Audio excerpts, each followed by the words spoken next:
Então, a nossa ideia é dar início à nossa revisão do segundo bimestre da matéria de gestão ágil. Então, o que é importante que vocês aí, alunos do primeiro ano, estudem para a nossa avaliação, né, ou dessa semana, né, para a turma da noite, ou no caso de vocês, lá para a próxima semana. Então, o que é bacana que nós analisemos juntos? Vamos pegar agora aqui, ó, tópico a tópico.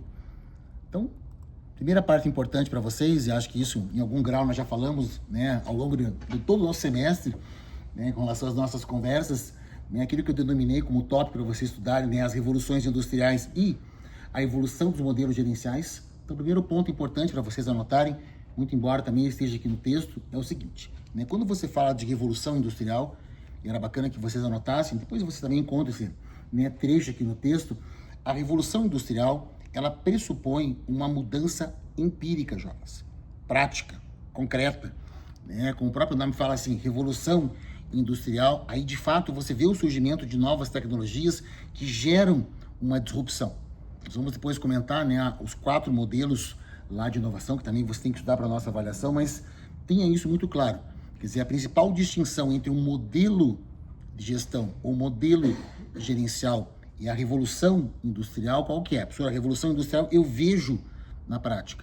Né? Com a primeira revolução, eu vejo lá a máquina a vapor, eu vejo a utilização do ferro, depois da segunda, eu vejo a utilização da eletricidade, quer dizer, algo concreto.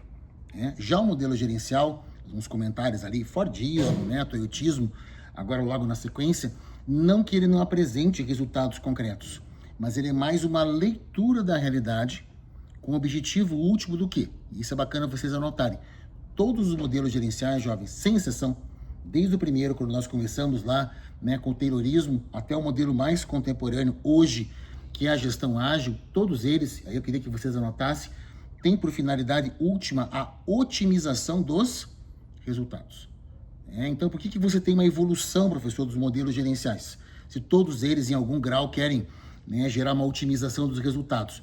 Por um fator, né, vamos pensar assim, bastante simples, mas é bacana a gente ressaltar, porque a partir do momento que a conjuntura muda, quer dizer, novas tecnologias se fazem presentes, você tem uma mudança do ponto de vista político, econômico, sociocultural e mesmo, né, normativo, legal, por assim dizer, os modelos, eles precisam, em algum grau, se adaptar. Então, a partir do momento que você tem hoje, isso é uma tendência global, uma diminuição da quantidade de horas trabalhadas por dia, né, afinal de contas, nós estamos vendo, inclusive agora no Brasil, uma discussão com relação à questão da escala, né, você deve estar acompanhando, vamos fazer a escala 6:1, 5:2, né, 4:3. Então, a ideia central qual que é? A legislação vai mudando, a conjuntura vai mudando, o mundo como um todo vai mudando, e esses modelos gerenciais, logicamente, vão o quê? Vão se adaptando. Então, guarde isso. Sua revolução, né, industrial, principal característica dela, para você diferenciar do modelo gerencial. A revolução industrial é uma aplicação o quê? Prática. Você vê o resultado, você vê a transformação, você vê, né, aquilo que nós denominamos do ponto de vista, né, da inovação, a concretização de algo de fato disruptivo. Já o modelo gerencial, né, como o próprio nome já diz, é uma leitura que você vai, logicamente, aplicar dentro de uma organização com a finalidade última do quê? De otimizar os resultados. Tranquilo? Então, esse aqui é o ponto de partida primeiro. Quer dizer, quando você for responder essa questão na prova, tem que ter isso muito claro. Sobre uma coisa é a revolução industrial, exatamente. Outra coisa é, vamos pensar assim, outra coisa bacana, outro conceito, outra leitura são os modelos gerenciais. Eles vão em algum grau, né, se organizando, vamos pensar assim, cronologicamente, sim. Só que a concretização de algo, né, vamos pensar do ponto de vista tecnológico, é a revolução. Já uma mudança em termos de visão gerencial é o quê? É o modelo gerencial. Bacana? Então, com relação ao texto, eu pediria que vocês depois dessem uma olhada naquele texto colaborativo, por quê? Tudo aquilo que você for aí, né, na minha opinião, por favor, complementar com relação à sua leitura, pelo menos boa parte está aqui. Eu vou descer aqui com vocês, né, eu peço que você, lógico, no início faça uma leitura, qual que é a finalidade da gestão, como é que ela se aplica hoje nas diferentes organizações. Então aqui nós temos uma conversa inicial, como assim eu denomino. Agora que vem a parte importante, né? Inclusive eu peço depois que as demais equipes, aí, por favor, é um conselho, né? uma gentileza que vocês fazem para vocês mesmos. Eu acabei aí dividindo, logicamente, os tópicos dessa evolução, tanto das revoluções quanto dos modelos gerenciais, a partir das equipes lá do primeiro bimestre. Eu vi que algumas equipes já, logicamente, colocaram lá o texto, algumas estarão colocando, não é isso? Estilo telemarketing, mas é uma questão de vocês estabelecerem entre vocês um modelo colaborativo para estudar. Quer dizer, ao invés de você ir em busca de todas essas informações, não que você não tenha tido muitas delas até no ensino médio, mas é uma forma da gente estabelecer uma forma colaborativa, é uma forma de você cooperar, né, com as demais equipes. Então, o que é bacana que nós entendamos. Ponto de partida primeiro, para que nós consigamos de fato entender tanto as revoluções industriais quanto os modelos gerenciais na acepção contemporânea, né, porque aí nós temos que relembrar lá do primeiro bimestre, eu faço questão de mencionar para vocês, né, acho que todo mundo deve lembrar, qual que foi a primeira civilização que é considerada, por assim dizer, a mãe, né, do nascimento, dos princípios, não que você tivesse esse nome, né, dentro da história mundial. Qual que é a primeira civilização que de fato começa a empregar princípios da administração, ou da gestão, como eu prefiro? São os sumérios. Então, os sumérios, lá, algumas pessoas falam de 5.000 a.C., né, 4.500 a.C., então, independente do marco cronológico, guarde. Lá atrás, professor, nós tínhamos os sumérios. Isso é matéria do primeiro bimestre. Para nós, o que é interessante você destacar? E aí cabe a nós agora estabelecermos um corte cronológico do ponto de vista didático-pedagógico. Não que isso tenha acontecido exatamente nesse momento, mas agora cabe ao professor explicar por que esse marco teórico para vocês, né, cronologicamente falando, é tão relevante. Então, como está escrito lá no nosso, né, material aqui colaborativo, né, o ponto que você considera, né, por assim dizer, um divisor d'água, né, de águas, perdão, com relação à própria história, tanto das revoluções industriais quanto dos modelos de gestão, é a Guerra dos 30 Anos. Aí, inclusive, eu já fiz lá um textinho para vocês, peço para depois vocês darem uma olhadinha, porque a Guerra dos 30 Anos, simbolicamente falando e didaticamente falando, ela é tão relevante. Porque a partir desse momento, aí em termos históricos, você tem de fato a consolidação de qual classe social? Da burguesia. Então, se você quiser anotar no próprio texto lá, se você quiser fazer uma cópia, se você quiser abrir um documento no Word, guarde isso, né? Nós, dentro de uma leitura histórica, se você for pegar os livros de TGO, Teoria Geral das Organizações, ou TGA, Teoria Geral da Administração, ou se você quiser pegar um livro de História da Administração, também pode, né? Nesses três materiais você vai encontrar esse marco, né, por assim dizer, né, cronológico, professor, a Guerra dos 30 Anos. Por quê? Porque você tem a consolidação da burguesia. Aquilo que eu digo para vocês, entendo a burguesia hoje não simplesmente enquanto classe econômica, que é a percepção do Marx, por exemplo. Né? Vocês vão ter agora Marx, né, ao longo de todo o curso de economia, mas o Marx se refere à burguesia, não que ela não tenha um escopo também ideológico / cultural, mas ele se refere à burguesia enquanto detentora dos meios de produção. Entendo quando nós vamos agora conversar com vocês, né, dentro da ideia de burguesia, enquanto leitura da realidade, leitura de mundo. Sobre o que a Guerra dos 30 Anos é tão importante. Quando você estuda a Guerra dos 30 Anos, uma visão mais superficial, aquilo que eu muitas vezes fazia quando dava aula no ensino médio, eu chegava para o aluno e falava assim, olha, a Guerra dos 30 Anos foi uma guerra religiosa entre, de um lado, os católicos, do outro lado, os protestantes, com o objetivo de você tentar, né, na parte, vamos imaginar assim, no centro da Europa, França, Alemanha, Suíça, norte da Itália, onde você tinha o coração da Europa, e você estabelecer uma hegemonia religiosa. Então, de um lado, você tinha os protestantes, lembra lá do Martinho Lutero, e do outro lado, você tinha os católicos. Professor, essa visão que você está contando para nós, religiosa, ela está errada? Errada ela não está, mas ela é limitada do ponto de vista gerencial. Por quê? É bacana você anotar. Porque a Guerra dos 30 Anos, aí, em termos históricos, isso simbolicamente é muito relevante, você de fato consolida o poder da burguesia. Né? Porque a burguesia que estava instalada nesses diversos países, França, Alemanha, norte da Itália, lembre que nessa época você não tinha Alemanha, você não tinha Itália, eles eram principados, repúblicas, eram territórios aí totalmente fragmentados, mas a burguesia nesses vários territórios, independente da burguesia estar num território predominantemente, olha que bacana isso, católico ou protestante, o que a burguesia na prática fez? Foi a burguesia que patrocinou o quê? A guerra, povo. Por quê? Aí você deve lembrar da matéria do ensino médio. Isso vale até os anos lá 1600. Quem de fato ia para a guerra, né, até esse momento histórico, não que em outros também em algum grau não acontecesse, era a nobreza. Só que o que vai acontecendo lá em 1600, professor? A nobreza tinha o título, ou seja, a nobreza tinha lá o chamado sangue azul, só que faltava o que para a nobreza naquele momento histórico? Faltava o dinheiro. E a burguesia, em contrapartida, como vocês muito bem o sabem, tinha o dinheiro Só que ela não podia ocupar cargos públicos. Por quê? Porque ela não tinha um laço de consanguinidade. Então, o que a nobreza, nas diversas regiões da Europa, juntamente com a burguesia, faz? Eles fazem um acordo. Qual que é o acordo? Eu, burguesia, vou te financiar, nobre, e você, em contrapartida, vai permitir que eu, burguês, faça o quê? Comece a participar das decisões políticas. Ou seja, você começa a ver uma intersecção, uma união, né? Um enlace, uma sinergia cada vez maior entre a nobreza e o quê? A burguesia. Até a história, povo. Agora que vem o X da questão para você anotar. O que é importante a gente destacar? Quando a burguesia se alia com a nobreza e a burguesia de fato consolida o seu poder na Europa, você tem uma mudança do ponto de vista gerencial. Por que isso? Até o momento que você tinha lá a Guerra dos 30 Anos, não que você não tivesse já um processo de ruptura, mas vamos pensar assim em termos mais hegemônicos. O que fazia com que um líder, um gestor, hoje você for transportar para uma empresa, um diretor, um gerente, um CEO, né, conseguisse se legitimar no poder. Então guarde isso, ó. Até a Revolução lá, até a Guerra dos 30 Anos, o que legitimava alguém para ocupar um cargo numa empresa, independente de uma empresa pública ou privada, que ele podia trabalhar tanto no Estado quanto ter a sua própria empresa, era o fato dele ter origem o quê? Nobre, povo. Ou seja, até a Guerra dos 30 Anos, o mais comum na Europa é que quem ocupasse cargos de gestão eram pessoas o quê? De origem nobre, ou em alguns casos, pessoas que participavam o quê? Do clero. Né? Então, independente do clero protestante ou do clero católico, quem na prática estava no poder na Europa era o quê? Do lado da nobreza, do outro lado do clero. Legal? Como é que você legitimava o poder desses grupos?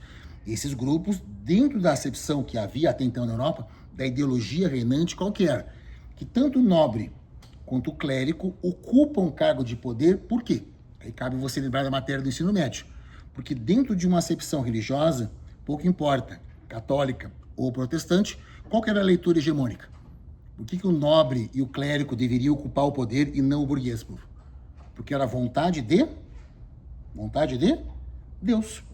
Ou seja, existia uma tese, uma base de sustentação teológica.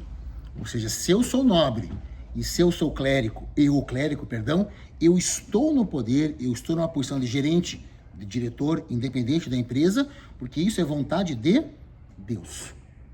Bacana? Então, até a Guerra dos 30 Anos, qual que era o modelo hegemônico? Quem que mandava na Europa? A burguesia? Não, professor. Quem mandava na prática na Europa era quem? A nobreza e o clero. Como é que eles legitimavam o poder nas empresas? Isso é importante você anotar. Dentro de uma acepção conservadora, no seguinte sentido: eu sou um duque, eu sou um barão, eu sou, né, alguém da nobreza, ou eu sou lá um membro lá do clero, eu sou um bispo, eu sou um cardeal, eu sou um monsenhor. Então isso, logicamente, dentro de uma acepção de que é vontade de Deus, já faz com que eu esteja legitimado para que eu possa exercer uma relação de poder dentro das empresas. O que acontece desse momento em diante, povo? E isso vale até os dias de hoje. Isso é bacana que você anote, grife, coloque um asterisco, porque é um ponto que muitas vezes nós não damos conta na história, mas que vai mudar a história da humanidade para sempre, povo. Isso para nós ocidentais. O Oriente lá é diferente. O que acontece hoje? Aí basta você pensar aí, você que está no curso de economia agora aqui com o professor. Como é que você faz com que um diretor consiga permanecer no cargo? Ou se você entra numa empresa, lá na condição de estagiário, depois vira analista, depois vira gerente, depois vai subindo de cargo, como é que você faz para fazer com que o teu processo de ascensão seja algo legítimo? Em outras palavras, para você crescer hoje numa empresa, ou para você ficar numa empresa, você tem que apresentar o quê? O quê? Resultado. Agora a pergunta que eu faço para vocês, isso é importante que você anote. Até a Guerra dos 30 Anos, povo, quando quem estava no poder eram os nobres ou os clérigos, eles eram obrigados a entregar resultado? Não, porque a leitura dominante qual que era? De que eles estavam no poder por quê? Porque eles estavam no poder porque era a vontade de quem? De Deus. Então, para que eles se mantivessem no poder, eles precisavam entregar resultado? Sim ou não? Não, porque era uma vontade de Deus. Então, o clérigo e, no caso lá, o indivíduo nobre, eles estavam na posição de poder porque era a vontade de Deus. Professor, da Guerra dos 30 Anos em diante, o fato de eu ser nobre ou o fato de eu ser clérigo vai garantir a minha permanência no poder, sim ou não? Depois da Guerra dos 30 Anos, o que acontece? Dá para eu simplesmente falar assim, eu vou continuar no poder porque eu sou nobre ou porque eu sou clérigo? Não. Você até podia ser nobre, você até podia ser clérigo, não tem problema nenhum. Mas você só ia continuar dentro de uma estrutura de poder e, na sequência, avançar, caso você quisesse, se você apresentasse o quê? Resultado. Então, o que é importante que você coloque lá no teu caderno para a hora da avaliação? A legitimação, povo. No caso, antes da Guerra dos 30 Anos, era uma legitimação que, professor, por nascimento, por uma questão teológica. Concorda comigo? Da Guerra dos 30 Anos para frente, quando quem de fato passa a exercer uma hegemonia, não só financeira, bem como política e econômica, é a burguesia, não é que a burguesia simplesmente vai lá e vai assassinar todos os nobres, vai matar todos os clérigos. Por favor, não é isso que eu estou dizendo. Isso vai acontecer na Revolução Francesa, mas esses são outros 500. Nós estamos falando de uma mudança do ponto de vista o quê? Gerencial. O senhor, então, o nobre, ele podia continuar na função dele? Podia. Muitos desses nobres eram militares, inclusive. Mas para que esse nobre, esse clérigo ou esse burguês, olha que interessante, se mantivesse em um cargo ou pudesse ascender, obrigatoriamente, ele tinha que entregar o quê? Resultado. Ou seja, essa leitura que nós temos hoje, de que você tem que estar continuamente entregando o resultado, otimizando o processo, tornando algo mais efetivo, ou seja, ganho de performance, né? Se você for perguntar numa questão de prova, dá para você imaginar que o nascedouro, formalmente falando, é o fim da Guerra dos 30 Anos? Sim. E quando acabou a Guerra dos 30 Anos, você consolidou na Europa uma nova mentalidade, o quê? Gerencial. Você deixa de lado a legitimação por laços consanguíneos, seja por nascimento ou por uma questão religiosa, e você passa a adotar um modelo baseado em resultados. É aquilo que vale até os dias de hoje. É aquilo que eu digo para vocês. Não que em todas as empresas isso aconteça, né, exatamente dessa maneira, mas deveria. Vamos pegar o caso de uma empresa familiar, jovens. Talvez o caso, muitas vezes, que você trabalha ou vai que a sua família tem uma empresa. Tem algum problema, o indivíduo que de fato comanda essa empresa familiar, vamos imaginar que é o vô, que é o pai, é o bisavô, quer dizer, ele está no topo da cadeia de comando. Tem algum problema hoje ele colocar o filho, a filha, o neto, alguém que vara na empresa? Não, o cara pode colocar, é direito dele. Agora, o simples fato dele ser aí alguém conectado lá ao patriarca, vamos imaginar o cara que fundou a empresa, será que vai garantir ele para sempre naquele cargo? Não. Professor, mas o cara tem uma chance maior de permanecer. Ok, não vou também desmerecer isso. Agora, para que alguém permaneça em uma empresa, e daí se você não tiver nenhum laço de consanguinidade, logicamente o buraco é mais embaixo, você só vai permanecer numa empresa se você entregar o quê? Resultado. É aquilo que acontece na FAI, é aquilo que acontece nas empresas. Por mais que o professor Guilherme, que é o nosso coordenador, seja meu amigo, para que eu me mantenha aqui na FAI, tal como já estou há um certo tempo, todo semestre, o que vocês fazem com os professores? Avaliação. Daí você pega as notas dos alunos, pega as notas dos coordenadores, pega as minhas publicações, pega a minha titulação e você chega num resultado. O professor Sérgio tirou a 9 com os alunos, o professor Guilherme deu uma nota 8,5, o cara fez uns artigos bacana, tá fazendo pós-doutorado, fechou uma nota aí 8,7. Os professores, no mínimo, tinham que ter uma nota 7. Estou falando em termos hipotéticos. Não, então o professor Sérgio pode continuar. O que acontece muitas vezes, jovens? Por mais que você estabeleça uma relação de amizade, de carinho, de respeito ou de consanguinidade, às vezes teu irmão, teu primo, teu tio, se essa pessoa não entrega resultado, talvez no primeiro momento você até consiga mantê-lo lá. Você dá um jeito, né? Mascara um pouco o resultado e tal, só que vai chegar uma hora que vai acontecer o quê? Alguém que está muitas vezes acima de você, ou o próprio mercado, vai falar assim, cara, não dá para continuar com esse sujeito. Então, ou você manda ele embora, ou eu vou ter que te mandar embora junto. Então, para que eu não precise mandar você embora, você, por gentileza, manda ele embora. Mas ele é meu amigo. Ótimo. Eu não preciso ser inimigo das pessoas. Só que, além dele ser seu amigo, ele tem que entregar o quê? Resultado. Bacana? Acho que ficou bem aí clara a explicação. Daí, na sequência, a partir do que você tem essa consolidação, né, desse modo burguês de trabalhar as empresas, e eu coloquei inclusive aqui no final para vocês, surge, em termos históricos, a figura do gestor, povo. Isso é interessante você destacar, porque até a Guerra dos 30 Anos, o que era muito comum? Eu que era dono de uma padaria, eu que era dono de um açougue, eu que era dono de qualquer tipo de empreendimento, eu cuidava de duas funções. Eu cuidava da função que eu estava estabelecendo no meu negócio. Então, se porventura eu tinha um açougue, eu tinha que cuidar de toda a parte da carne e eu tinha que cuidar o quê? Da gestão. Do fim da Guerra dos 30 Anos em diante, o que você faz e que isso vale até os dias de hoje? Você obrigatoriamente faz com que todo mundo ocupe uma função conectada à finalidade daquela organização e juntamente uma função administrativa? Não. O senhor dá um exemplo para a gente. Hoje, se você for pegar a nossa instituição, pega aqui a FAI. Qual que é a finalidade última da FAI? A finalidade última da FAI é fornecer para as pessoas um produto, que no nosso caso é um serviço, que no nosso caso é educação. Se nós estivéssemos num modelo olha que interessante isso, Guerra dos 30 Anos, todos nós, professores, além de darmos aula, nós seríamos responsáveis pelo que aqui da FAI? Por toda a parte administrativa. Então, eu teria um professor que seria lá, porventura, secretário-geral, ou uma professora seria a secretária-geral. Mas nós temos casos de alguém que acumula uma função de gestão / uma função de docente, com toda certeza. Mas veja que isso é muito mais exceção do que a regra.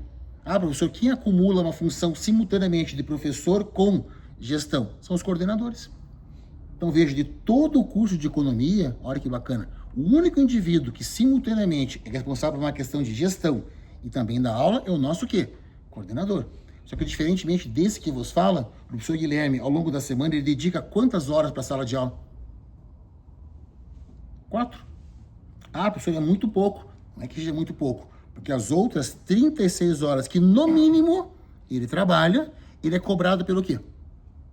Entregar resultado.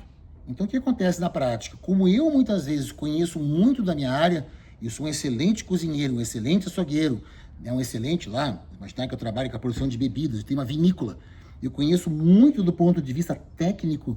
O que você começa a perceber lá a partir dos anos 1600? A técnica por si só mantém o negócio superavitário? Não. Então, quem você tem que contratar do lado?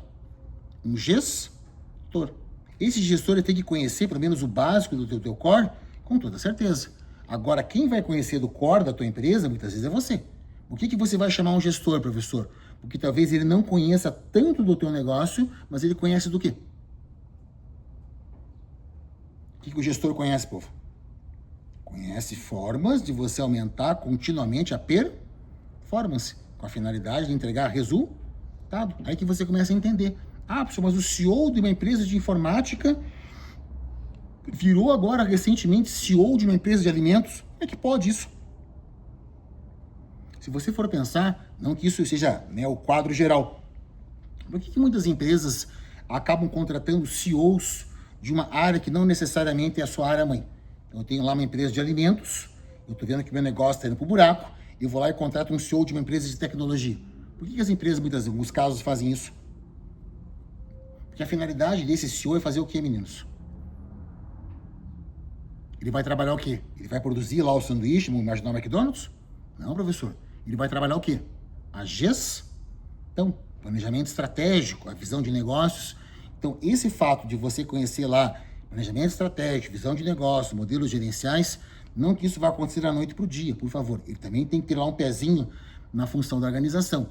Mas como a função dele não é diretamente trabalhar com o produto, vamos imaginar que a FAI tivesse um CEO. Ele tem que conhecer o básico de educação, tem que conhecer. Mas ele não vai estar o tempo inteiro na sala de aula. Quem vai estar o tempo inteiro na sala de aula sou eu. O que a gente vai cobrar de quem está no último cargo, hierarquicamente falando, é o quê? É resultado do ponto de vista da gestão. Então você separa essas duas esferas, povo. O indivíduo que trabalha numa função mais especialista, ele é cobrado dentro daquela especificidade, e o indivíduo que é gestor vai ser cobrado enquanto resultado do ponto de vista da administração. Então, eu sei que isso vai parecer meio estranho, entre ter alguém como CEO simpático e alguém que dá resultado, o que na prática o mercado prefere? Professor, tem que dar resultado. Não que o cara tem que ser um cavalo, por favor. O cara vai ser lá alguém tóxico, não é isso? Agora, não adianta nada ser simpático, ser bonzinho, ser querido, ser amigo e não entregar resultado. Então, isso que você tem essa mudança, esse gap com relação à questão nossa da gestão. Bacana? Então esse aqui é o primeiro ponto que está lá no nosso texto. E o que acontece em termos operacionais, professor? Aí que você começa a ter as várias revoluções industriais. Né? Inclusive a primeira equipe aqui já deu uma colher de chá para a gente com relação à primeira revolução industrial. Então eu só vou fazer menção aos principais tópicos, povo. Primeira revolução industrial, que é importante você lembrar para a prova. Ela surge aonde? Na Inglaterra. Deve lembrar, inclusive, isso do ensino médio. E por que surge na Inglaterra, povo? Porque na Inglaterra, nesse momento histórico, o que a Inglaterra tinha? Tinha abundância de mão de obra, que grande parte das pessoas já tinha emigrado, ou migrado, melhor dizendo, do campo para as cidades. Existia o quê? Um grande acúmulo de capital, legal, porque a burguesia já tinha consolidado lá o seu poder, então isso é importante você lembrar, mas tem um ponto assim que é fulcral para a gente entender a Revolução Industrial na Inglaterra. Dois, na verdade, né? Um é o acúmulo de dinheiro, quer dizer, a burguesia já havia acumulado, né, uma grande quantidade de dinheiro e, logicamente, essa visão focada em resultado já estava consolidado no imaginário da Inglaterra como um todo. Então, por isso que a Inglaterra sai na frente. Né? Quais são os principais desdobramentos da primeira Revolução Industrial? Sua principal transformação que você passa a ter, o vapor. Né? Inclusive está no texto lá que os meninos escreveram. O vapor ele vai se desdobrar em duas áreas, em especial. Primeira área nos transportes. Né? Quando você fala vapor, transporte, o que você lembra? A ferrovia e, por conseguinte, o trem. Quando você vai pensando do ponto de vista agora mais das organizações, mais das indústrias, qual outra área que o vapor contribui para você otimizar o processo? Em especial na Inglaterra. Na produção do quê? Porque a Inglaterra era muito boa. Né? Inclusive tinha um tratado feito em Inglaterra e Portugal chamado Tratado de Mitwin. Deve lembrar da época do colégio. Também chamado Tratado de Panos e Vinhos. Por quê? Porque os portugueses eram muito bons na produção de vinhos, já os britânicos eram muito bons na produção do quê? Se o nome do tratado é Tratado de Panos e Vinhos, isso quer dizer o quê? Que o grande diferencial na Inglaterra naquele momento era a produção do quê? Tecido. Então, a primeira Revolução Industrial na Inglaterra, guarde, você vai ter uma transformação no campo do ferro, vapor, aí vai desdobrar lá na ferrovia, na locomotiva, e logicamente faz com que a Inglaterra o quê? Progrida mais do que as demais nações. Né? Resumidamente, tá aí. Descendo agora no nosso resumo ali, ó. Isso aqui nós temos agora a segunda Revolução Industrial. Então percebam vocês, isso vale depois para a terceira e vale para a quarta, quando você tem uma nova Revolução Industrial, isso é importante você anotar, você não rompe por completo com a Revolução anterior. Você não vai jogar fora aquilo que foi criado pela primeira revolução. Você pega tudo aquilo que foi criado e faz o quê? Aprimora. Então, a primeira revolução industrial, professor, quando você faz uma análise, a principal inovação qual que é? É o vapor. Quando você pega a segunda revolução industrial, você tem duas, né, grandes áreas que passam a se desenvolver. Primeiro, o surgimento da energia elétrica, inclusive está no texto aqui, e outro que é interessante, que vale até os dias de hoje, não que a energia elétrica não valha, né? É o quê? Você passa a usar qual elemento para você mover os automóveis, né? Os ônibus, os bondes, que até então você usava só o quê? Só o vapor. Da segunda revolução industrial, não que você não pudesse usar a eletricidade, mas qual que é a matéria-prima que começa a ganhar uma força muito grande no comércio mundial? O petróleo. Porque a partir da segunda revolução industrial, que depois o Fordismo tem como grande, né, expoente o carro, você começa a usar qual combustível? Os combustíveis fósseis. Professor, dá um exemplo de combustível fóssil. Diesel, querosene, gasolina, todos eles são combustíveis fósseis. Todos eles surgem o quê? Da segunda revolução industrial em diante. Legal? Além disso, o que você nota na segunda revolução industrial? Antes você tinha o ferro, agora você começa a ter o aço. Qual que é a vantagem do aço perante o ferro? O aço ele é mais maleável, e como você muito bem o sabe, diferentemente do ferro, o aço não o quê? Enferruja. Então você conseguia utilizar o aço em muito mais processo, quantidade muito maior de processo, comparado com o quê? Com o ferro. Legal? Quando você passa a materializar a segunda revolução industrial, e agora a gente vai descer aqui em termos históricos, você passa também em paralelo, então tome cuidado, porque uma coisa é a revolução industrial o outro é o modelo gerencial. Quando você vai chegando lá em 1800 e 1900, você tem o nascimento do primeiro modelo gerencial. Inclusive está no nosso resuminho, chamado o quê? De Taylorismo. Por que o nome é Taylorismo?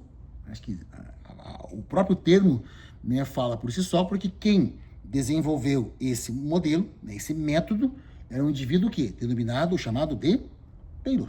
O Frederick Taylor, lá nos Estados Unidos, né, depois você vai ter o Fayol lá na França, mas vamos pegar o Taylor lá nos Estados Unidos, que é o grande expoente. Ele vai criar um método que vai dar origem, inclusive, a uma escola de pensamento chamada Escola da Administração Científica. Por que o nome é Escola da Administração Científica? Que pela primeira vez na história, o Taylor, que por sinal era engenheiro de formação, o que ele começa a fazer? Ele começa a olhar para a fábrica, povo, olhar para a indústria e começa a pensar no seguinte: se eu mudar a disposição aqui dessas máquinas, será que eu não consigo aumentar a produtividade? Será que eu começar a tornar as pessoas cada vez mais especializadas, eu não consigo aumentar a produtividade? E como de fato hoje isso é notório, isso é clássico, isso é consolidado, em alguns casos, a partir de alguns ajustes, quer dizer, eu pego uma máquina que estava lá e trago para cá, eu pego um corpo de colaboradores que estava mais perto da porta da empresa e coloco mais no centro, eu vou ganhando o quê? A produtividade. Isso de maneira muito, logicamente, aí, né, sintética, só para você ter uma visão. Então, professor, o Taylor, ele começa a analisar as empresas, mas o grande nome que vem sempre na nossa mente, quando você fala de modelo gerencial, é um cara chamado Henry Ford, que criou o Fordismo. Então, novamente, povo, o que o Fordismo fez? O Fordismo estudou o Taylorismo, só que ao invés de você trabalhar, olha que bacana isso, a questão de você mudar as máquinas de lugar, o que o Ford, na sua essência, pensou, povo? Qual que é a grande sacada do Ford? Antes do Ford, como é que funcionava a produção? Eu era um trabalhador e eu fazia o que na fábrica, povo? Ficava o tempo inteiro fazendo o quê? Andando. Então eu pegava lá aquilo que eu estava porventura arrumando, estava pegando um motor. Então eu pegava o motor, ia para uma outra fábrica, ia para um outro equipamento, ia para um outro local. Quer dizer, eu, colaborador, ficava o quê? Ficava me movimentando. Qual que foi a ideia do Ford? Qual que foi a grande, né, inovação do Ford dentro do ponto de vista gerencial? O Ford desenvolveu a linha do quê? De produção. Cuidado, não é a produção em série, que a produção em série já havia, né, sido iniciada lá com a primeira revolução industrial. Qual que é a vantagem de você ter a linha de produção, povo? O funcionário, a partir desse momento, ele faz o quê? Ele fica andando pela empresa? Não, professor, ele fica paradinho. E o carro, ou como hoje, o eletrodoméstico, ou seja o que for, em alguns casos você não tem um colaborador, você tem um robô, mas a ideia é a mesma. O que acontece? O produto passa e eu, que sou o colaborador, faço o quê? Simplesmente aprimoro aquele produto em um determinado item. Então eu coloco a porta no carro, eu coloco o motor no carro, eu coloco as rodas do carro e o carro vai passando, como se fosse uma esteira. Lá no final o carro vai estar pronto. E o que o Ford descobriu, povo? Ele fez isso do ponto de vista teórico e depois ele comprovou. Quando você tem a linha de produção, essa produção que você deixa o funcionário paradinho, e o produto vai passando, você consegue fazer o que na prática? Otimizar os recursos. Tempo, matéria-prima, você diminui as não conformidades, você diminui o defeito, né? É mais fácil de você controlar a produção usando o quê? Esse método. Bacana? Próximo modelo gerencial. Agora vamos descer aqui, ó. Depois a equipe do Arthur complementa, né? É o chamado toyotismo. Da mesma maneira que, e isso já fica mais ou menos claro para você, o Fordismo foi criado e implementado primeiramente na Ford, o toyotismo, meninos, que vai surgir no pós-Segunda Guerra Mundial, qual que é o lugar onde ele passa a se fazer presente? Se o Fordismo foi na Ford, o toyotismo é aonde, jovens? Na Toyota. Acho que não tem muito segredo. Se você errar isso na prova, não tem mais o que fazer com você. Né? Tem que entregar você para tua mãe, pedir para a cegonha entregar outro para estragado. Qual que é a diferença fundamental do toyotismo para o Fordismo? Aí seria bacana você anotar. Né? O toyotismo, povo, ele se apropria da essência do Fordismo. Então guarde isso. O toyotismo é uma evolução do Fordismo? É uma evolução do Fordismo. Então por que ele é diferente, professor? Porque ele faz algo de muito interessante. O Toyota, né, ou Toyoda, né, que seria o nome original lá do seu criador, ele junta, ele une o Fordismo, só que com os princípios, olha que interessante isso, da filosofia, da religião, da maneira de enxergar a realidade do Japão, povo. Por isso que eu falo que o Toyotismo é uma junção do Fordismo com o Bushido. Para quem, inclusive, viu lá a série do Shogun, o professor pediu para que vocês assistissem, ou você que já fez artes marciais deve saber, o que é esse tal de Bushido, povo? O Bushido é o código de honra de quem? Dos samurais. Lembrando que os samurais no Japão, as pessoas falam Japão feudal. Eu odeio esse termo, mas beleza. Porque não existia o feudalismo no Japão. Como a gente, o feudalismo foi uma coisa europeia. Então, o equivalente ao feudalismo no Japão, então menos mal. Então, para quem já viu algum filme, porventura, de samurais, o que você vê quando você imagina assim um samurai, o que vem na sua cabeça? Você vê um cara lá usando uma katana, bacana, mas o que mais que você lembra do samurai? Isso, todos eles orientais, bacana. Como é que se dava a batalha? O cara podia recuar? Ele podia fugir? Não, professor. Inclusive, se ele cometesse algo, que ficasse comprovado que ele foi covarde, em muitos casos, ou ele, ou quem estava ao lado dele e o aprisionava, obrigava, ou a pessoa, por livre e espontânea vontade, o que era muito mais comum, executava o quê? O chamado seppuku. O que é o seppuku? É o suicídio.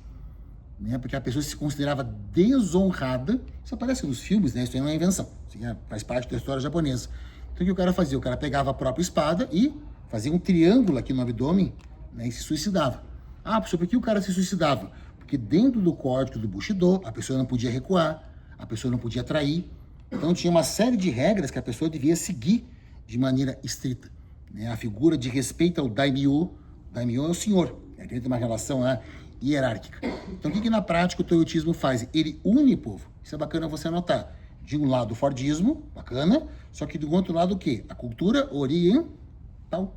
Por isso que um dos pilares do Toyotismo, e isso é bacana também você anotar, é o controle da qualidade. E por que isso dá tão certo, povo? Porque para o japonês, isso é interessante que você guarde, entregar algo sem nenhum erro não é simplesmente algo, a obrigação do ponto de vista profissional.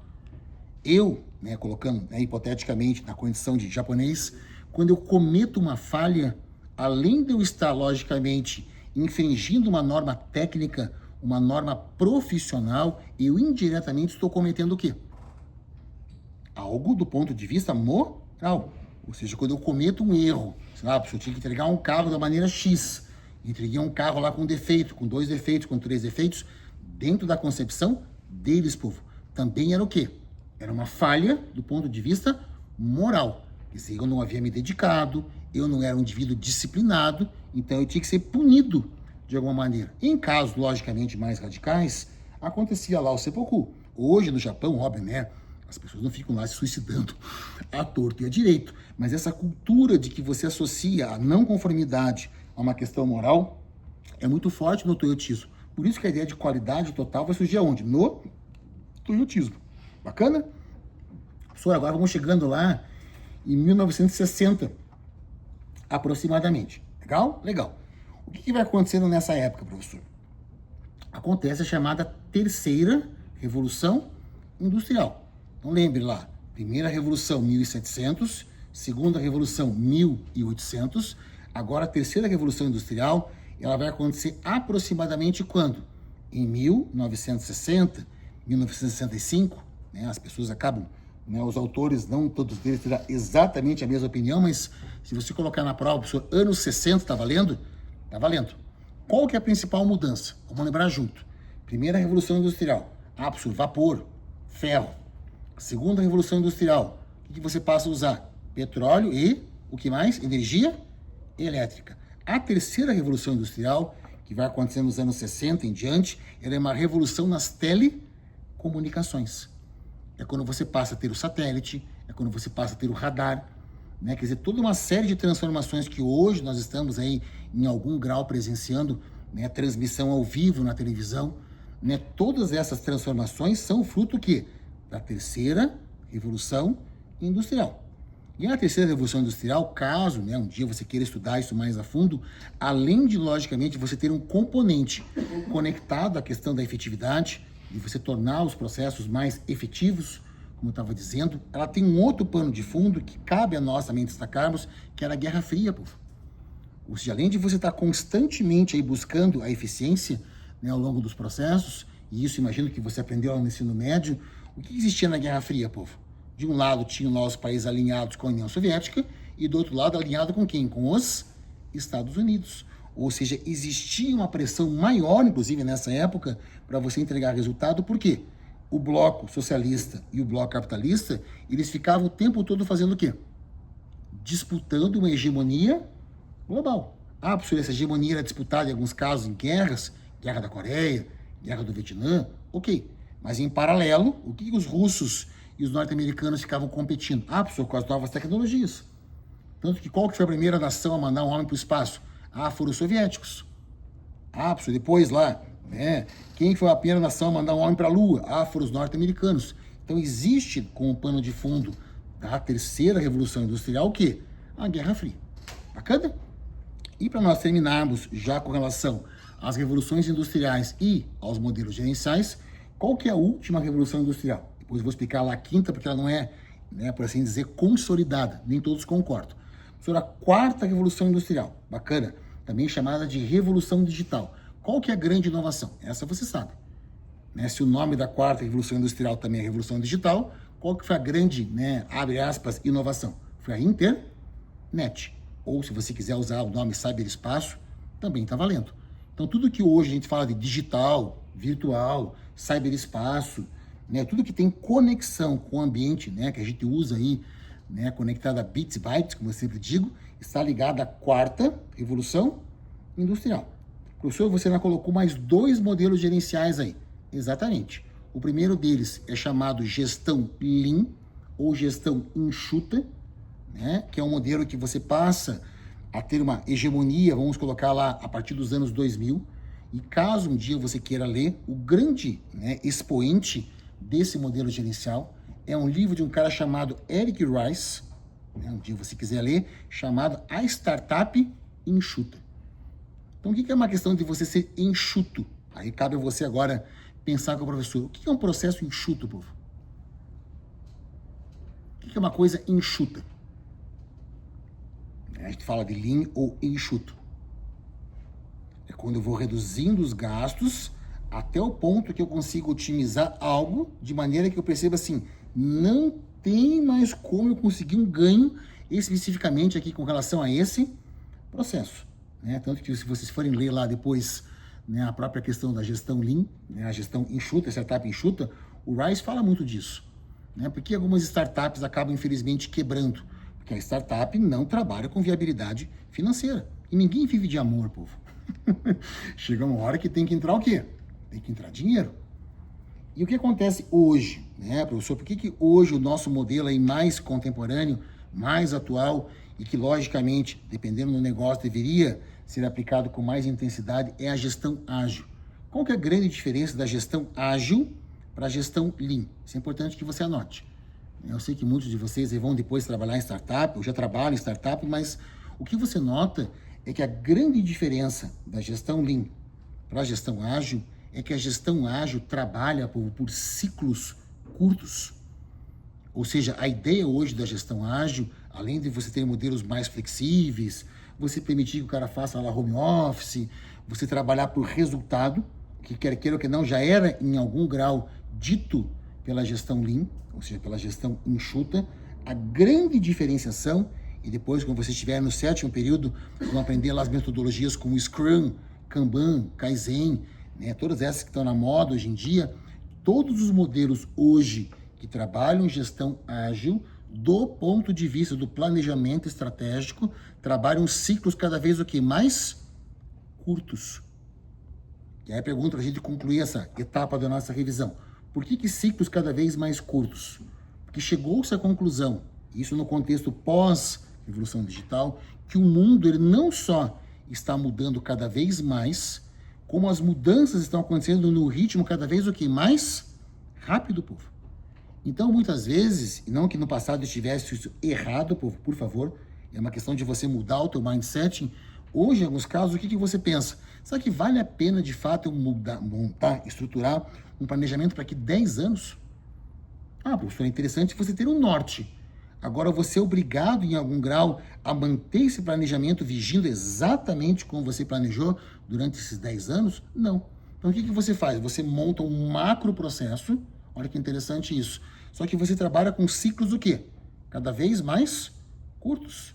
Então, professor, nós temos um macro processo até 2030. Excelente. Só que no nosso dia a dia, vamos rodar um modelo que vale para 26.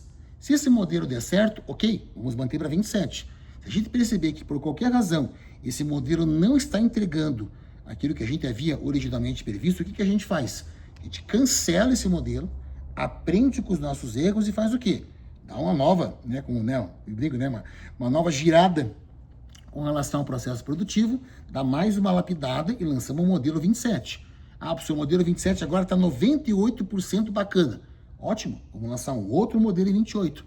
Ou seja, a ideia é que você tem que ter um macro processo, A gestão ela tem que ser, na medida do possível, enxuta, quer dizer, você tem que reduzir, né? Sempre que você puder, obviamente, todo e qualquer custo, tem que reduzir.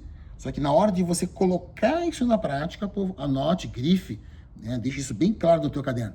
A ideia central da gestão ágil, diferentemente da gestão Lean, é que hoje os ciclos eles são cada vez o quê? Mais curtos. Legal? Tranquilo? E só para a gente dizer que eu não falei das flores, professor, qual que é a ideia hoje da quinta revolução industrial que alguns autores estão aí, né, de certa maneira, defendendo? E eu também vejo isso com certo cuidado. Oficialmente falando, para quem defende, de fato, a quinta revolução industrial, seria uma revolução baseada em tecnologias conectadas à inteligência artificial. Por que eu tenho uma certa dose de cuidado com relação a isso? Porque vejo, e aí eu vou falar da minha pessoa e talvez você seja uma exceção. Nós começamos a usar a a inteligência artificial, a questão do quê? 3 anos, povo. Até então, vamos pensar, até antes da pandemia, ou até 22, não que não existisse IA, porque IA é uma tecnologia lá criada pelo Alan Turing, né, como você deve saber. Mas ela não era, digamos assim, popularizada, democratizada, né, conectada aí às grandes massas. Então, se você for analisar hoje, em termos operacionais, né, a IA ela está mais próxima do nosso dia a dia, o quê? 2 anos? 3 anos, no máximo. Então, o que eu digo para vocês, não que eu vá discordar, mas daí para você falar que nós já estamos plenamente conectados a uma quinta revolução industrial, eu tenho uma certa dose de receio, povo. Porque que a IA está aí, ela está aí. Que a IA, em algum grau, faz parte da nossa vida, eu concordo. Agora, pensem vocês, só faça uma análise do seu mundo, daquilo que você conhece. Será que todas as empresas hoje do mundo estão, de fato, utilizando a IA? Ou estão utilizando a IA na sua plenitude? Eu que trabalho no pós-doutorado em IA conectada à administração pública, eu falo que não. Então, no máximo, isso é uma opinião do senhor Sérgio. Por favor, se você discorda, professor, eu vou te respeitar aí. É uma questão de análise de conjuntura. Para mim, daria para falar que você está hoje, na melhor das hipóteses, vivendo um momento que você poderia chamar de Revolução Industrial 4.5. Dizendo, você está aos poucos, de maneira aí paulatina, contínua, logicamente, implementando a IA. Agora, para você dizer que hoje a IA ela está presente em todos os negócios, em todos os processos, todo mundo hoje, de fato, incorporou a IA no seu dia a dia, eu tenho que falar que não. Eu falo isso só para, de fato, aí, né, terminar essa etapa da nossa revisão. Eu agora, na primeira parte agora desse ano, lá no mês de fevereiro, eu dei aula no curso de MBA online de administração pública. E eu tinha na minha sala lá 50 funcionários públicos de diferentes regiões do Brasil.